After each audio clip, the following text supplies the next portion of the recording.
Part 1. From San Francisco to London. When I was 27 years old, I worked in an office in San Francisco. I did my job well, and my future was promising. I was alone in the world, and I was happy. On Saturday afternoons, I didn't work.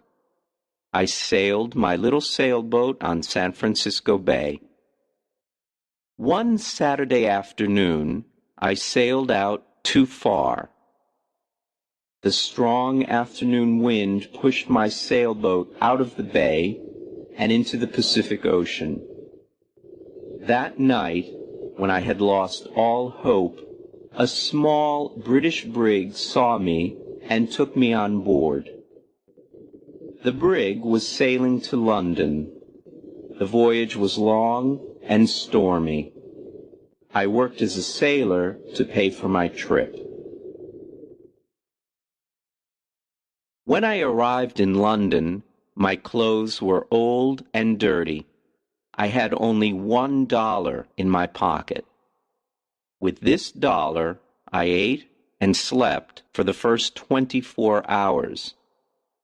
During the next 24 hours, I didn't eat and I didn't sleep.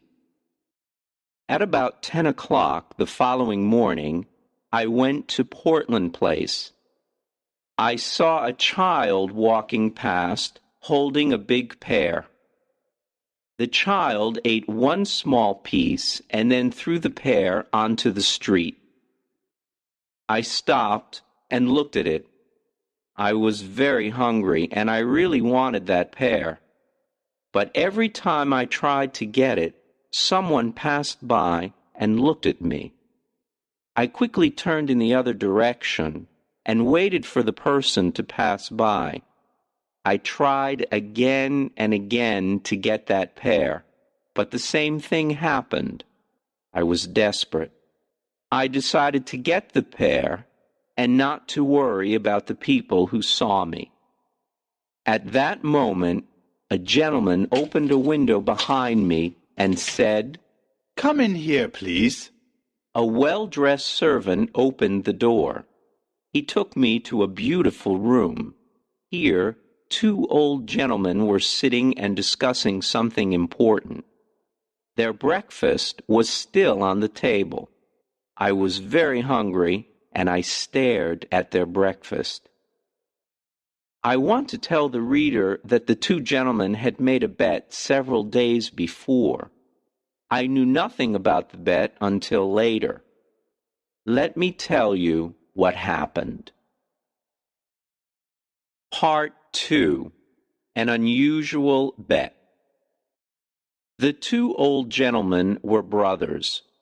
For several days they argued about a very strange subject. They decided to end their argument with a bet, as the English usually do. The following was the subject of the bet. The Bank of England issued 2 banknotes of £1,000,000 each for a public transaction with a foreign country.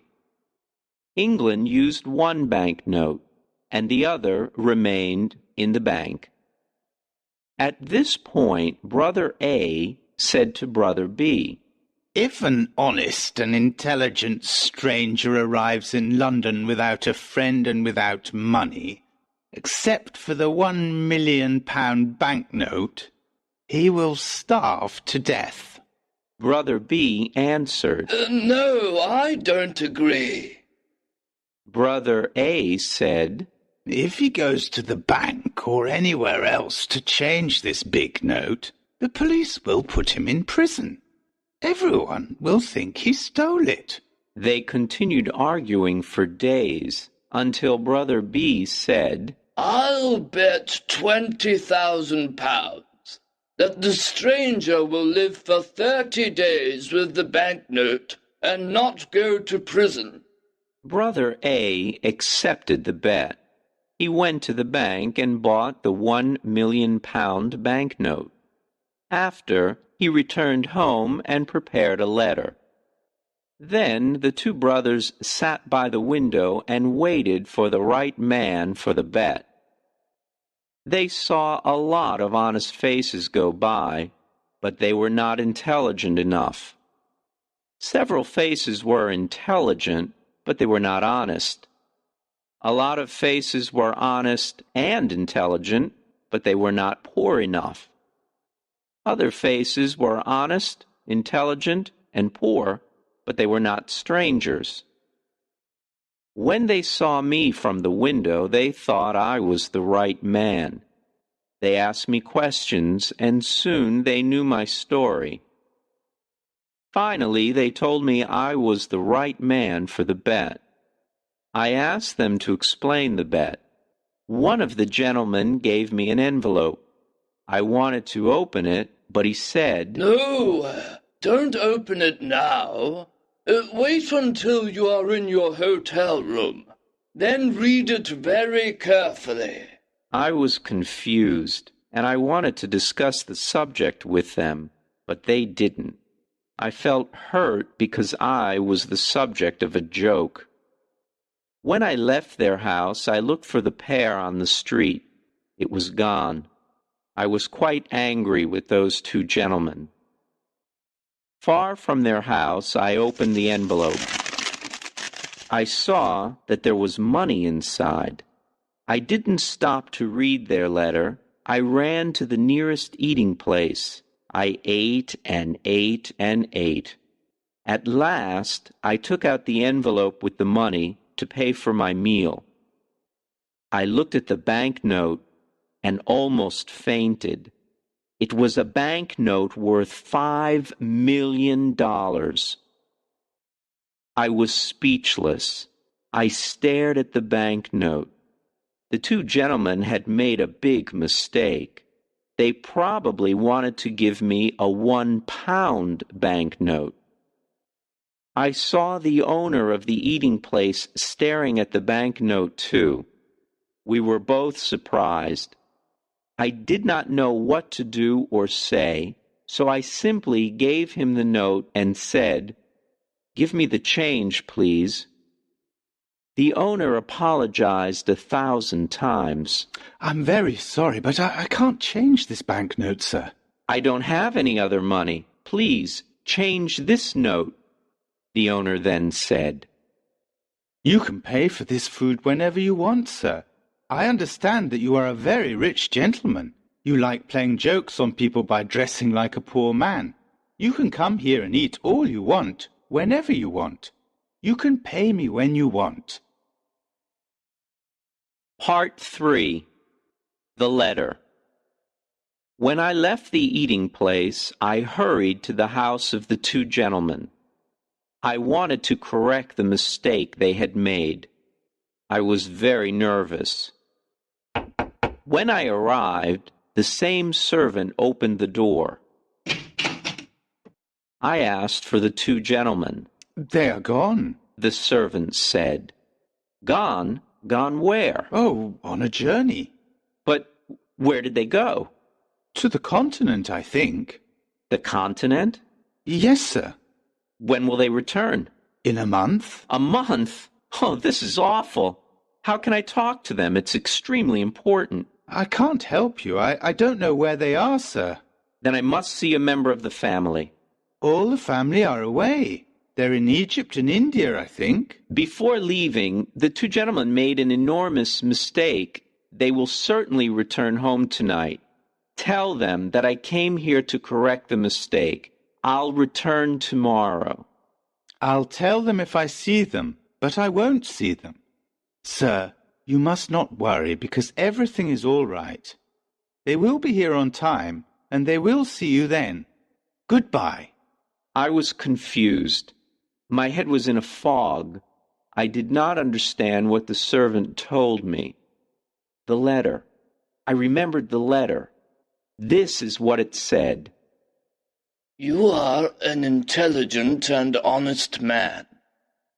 You are also poor and a stranger. In this envelope you will find some money. It is yours only for 30 days. At the end of 30 days, return to this house. I have a bet on you. If I win this bet, you can have any job with any salary that you want. There were no signature, no address, no date on the letter. How strange. I didn't know what to think. I went to a park, sat down, and thought about what to do. After an hour, I reached the decision that follows. The two old gentlemen are playing a game that I don't understand. They are betting on me. But at that time, I didn't know anything about the details of the bet. If I go to the Bank of England to return the banknote, the bank will ask me lots of questions. If I tell the truth, no one will believe me. They will put me in an asylum. If I tell a lie, the police will put me in prison. I can't even give it to anyone because no honest person will want it. I can do only one thing. I must keep the bill for a whole month, and I must not lose it. If I help the old man to win his bet, he'll give me the job I want. The idea of an important job with a big salary made me happy. With this exciting idea in mind, I began walking down the streets of London. Part 4. At the tailor's. Every time I passed in front of a tailor's, I wanted to enter and buy some new clothes. But I had no money to pay for them. The £1 million banknote in my pocket was useless. I passed in front of the same tailor's 6 times. At last, I entered.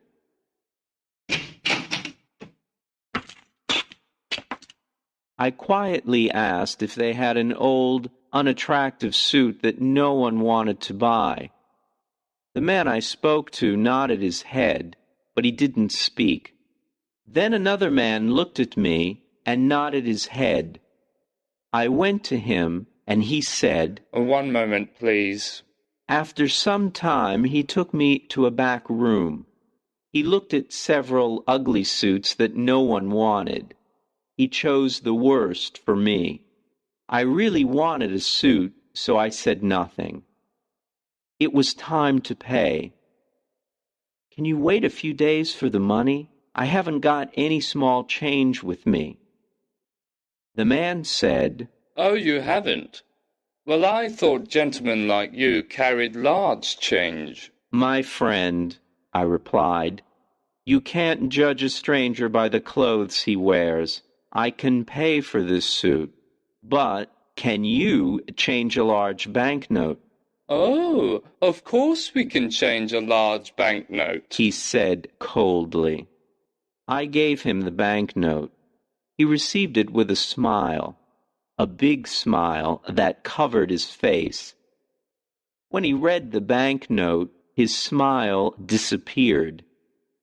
The owner of the shop came over and asked me, What's the trouble? "There isn't any trouble. I'm waiting for my change." Come, give him his change, Todd, quickly. Todd answered. "It's easy to say, but look at the banknote." The owner looked at the banknote. Then he looked at my package with the ugly suit. Todd! He shouted. You're stupid! How can you sell this unattractive suit to a millionaire?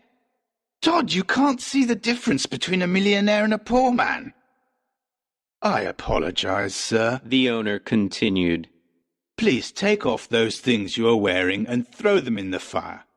Put on this fine shirt and this handsome suit. It's perfect for you. Simple but elegant. I told him I was very happy with the new suit. Oh, wait until you see what we can make for you in your size. Todd, bring a pen and a book. Let me measure your leg, your arm. I didn't have a moment to speak. The owner measured me. Then he ordered his tailors to make me morning suits. evening suits, shirts, coats, and other things. But, my dear sir, I said, I can order all these things only if you change my banknote, or if you can wait a while before I pay you. Wait a while? I'll wait forever. That's the word. Todd, send these things to the gentleman's address. Let the less important customers wait. What's your address, sir? I'm changing my home. I'll come back and give you my new address, I replied. Quite right, sir. Quite right. Let me show you to the door, sir. Good day, sir. Good day. Part 5. The Poor Millionaire. The impossible happened. I bought everything I wanted without money. I showed my banknote and asked for change, but every time the same thing happened. No one was able to change it. I bought all that I needed and all the luxuries that I wanted. I stayed at an expensive hotel in Hanover Square. I always had dinner at the hotel, but I preferred having breakfast at Harris's simple eating place. Harris's was the first place where I had a good meal with my £1,000,000 note. That's where it all started. The news about me and my banknote was all over London. Harris's eating place became famous because I had breakfast there. Harris was happy with all his new customers. I lived like a rich, important man. I had money to spend. I lived in a dream. But often I said to myself, remember, this dream will end when the two men return to London. Everything will change. My story was in the newspapers. Everyone talked about the strange millionaire with the £1,000,000 note in his pocket. Punch magazine drew a funny picture of me on the front page. People talked about everything I did and about everything I said. They followed me in the streets. I kept my old clothes, and sometimes I wore them. It was fun when the shop owners thought I was poor. Then I showed them the banknote, and oh, how their faces changed. After 10 days in London, I went to visit the American ambassador. He was very happy to meet me.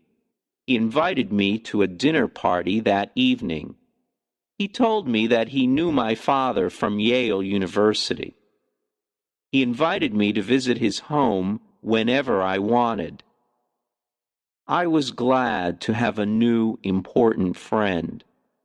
I thought to myself, I'll need an important friend when the story of the £1,000,000 note and bet comes out. I want the reader to know that I plan to pay back all the shop owners who sold me things on credit. If I win the bet for the old gentleman, I thought, I will have an important job. With an important job, I will have a big salary. I planned to pay back everyone with my first year's salary. Part 6. The Dinner Party. There were 14 people at the dinner party. The Duke and Duchess of Shoreditch and their daughter, Lady Anne Grace Eleanor de Bohun, the Earl and Countess of Newgate, Viscount Cheapside, Lord and Lady Blatherskite, the ambassador, and his wife and daughter, and some other people. There was also a beautiful 22-year-old English girl named Portia Langham. I fell in love with her in 2 minutes, and she with me. After a while, the house servant presented another guest, Mr. Lloyd Hastings. When Mr. Hastings saw me, he said, I think I know you. Yes, you probably do. Are you the... Yes, I'm the strange millionaire with the £1,000,000 note in his pocket. Well, this is a surprise. I never thought you were the same Henry Adams from San Francisco. 6 months ago, you were working in the offices of Blake Hopkins in San Francisco. I remember clearly. You had a very small salary, and at night you helped me arrange the papers for the Gould and Curry Mining Company. Now you're a millionaire, a celebrity here in London. I can't believe it. How exciting. I can't believe it either, Lloyd. Just 3 months ago, we went to the Miners Restaurant. No, it was the What Cheer restaurant. Right. It was the What Cheer. We went there at 2 o'clock in the morning. We had steak and coffee. That night we worked for 6 long hours on the Gould and Curry Mining Company papers. Do you remember, Henry? I asked you to come to London with me. I wanted you to help me sell the Gould and Curry gold mine shares, but you refused. Of course I remember. I didn't want to leave my job in San Francisco. And I still think it's difficult to sell shares of a California gold mine here in London. You were right, Henry. You were so right. It is impossible to sell these shares here in London. My plan failed and I spent all my money. I don't want to talk about it. But you must talk about it. When we leave the dinner party, you must tell me what happened. Oh, can I? I really need to talk to a friend, Lloyd said with water in his eyes. Yes, I want to hear the whole story, every word of it. Thank you, Henry. You are a true friend. At this point, it was time for dinner. Thanks to the English system of precedence, there was no dinner. The Duke of Shoreditch wanted to sit at the head of the table. The American ambassador also wanted to sit at the head of the table. It was impossible for them to decide, so we had no dinner. The English know about the system of precedence. They have dinner before going out to dinner. But strangers know nothing about it. They remain hungry all evening. Instead, we had a dish of sardines and a strawberry. Now it was time for everyone to play a game called cribbage. The English never play a game for fun. They play to win or to lose something. Miss Langham and I played the game, but with little interest. I looked at her beautiful face and said, "Miss Langham, I love you." "Mr. Adams," she said softly and smiled. "I love you too." This was a wonderful evening. Miss Langham and I were very happy. We smiled, laughed, and talked. I was honest with her. I told her that I was poor and that I didn't have a cent in the world. I explained that the £1,000,000 note was not mine. She was very curious to know more. I told her the whole story from the start. She laughed and laughed. She thought the story was very funny. I didn't understand why it was funny. I also explained that I needed an important job with a big salary to pay all my debts. "Portia, dear, can you come with me on the day I must meet those 2 gentlemen?" "Well, yes, if I can help you," she replied.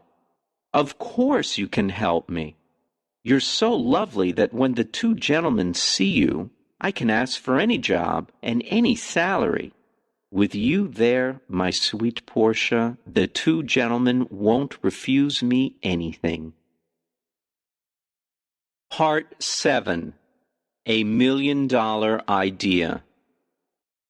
At the end of the dinner party, I returned to the hotel with Hastings. He talked about his problems, but I didn't listen to him. I was thinking about Portia the whole time. When we arrived at the hotel, Hastings said, "Let me just stand here and look at this marvelous hotel. It's a palace.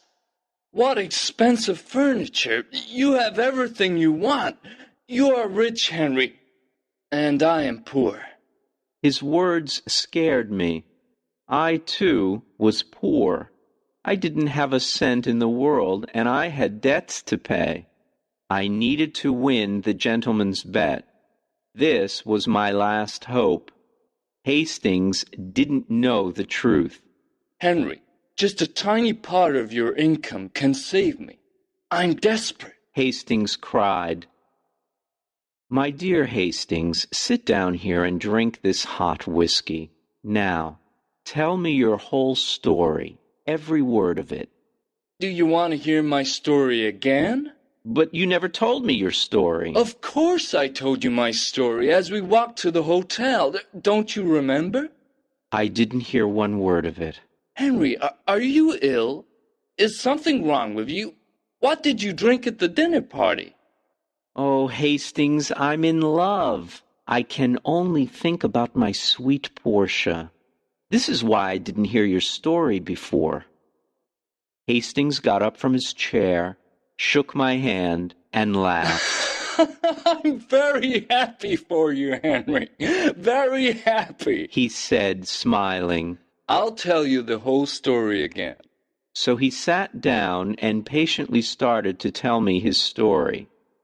To make a long story short, the owners of the Gould and Curry gold mine sent Henry to England to sell the shares of the mine for $1 million. Any money he received over $1 million was his to keep. Hastings' dream was to sell the shares for more than $1 million and become rich. He had only 1 month to sell the shares. He had done everything to sell them, but nobody wanted to buy them. Then he jumped up and cried, Henry, you can help me. Will you do it? Tell me how. Give me $1 million, and I'll sell you all the shares. You will be the new owner of the gold mine. Don't refuse. I didn't know what to say. I wanted to tell Hastings the truth, but then an intelligent idea came to me. I thought about it for a moment, and then calmly said, I will save you, Lloyd. Then I am already saved. How can I thank you? Let me finish, Lloyd. I will save you, but not in that way. I have a better way. I know everything about that mine. I know its great value. You will sell the shares by using my name. You can send anyone to me. Since people in London know me, I will guarantee the gold mine. In a week or two, you will sell the shares for $3 million by using my name, and will share the money you earn, half to you and half to me. Lloyd was very happy and excited. He danced around the room and laughed. I can use your name! Your name! Think of it! The rich Londoners will run to buy these shares. I'm saved! And I'll never forget you, Henry.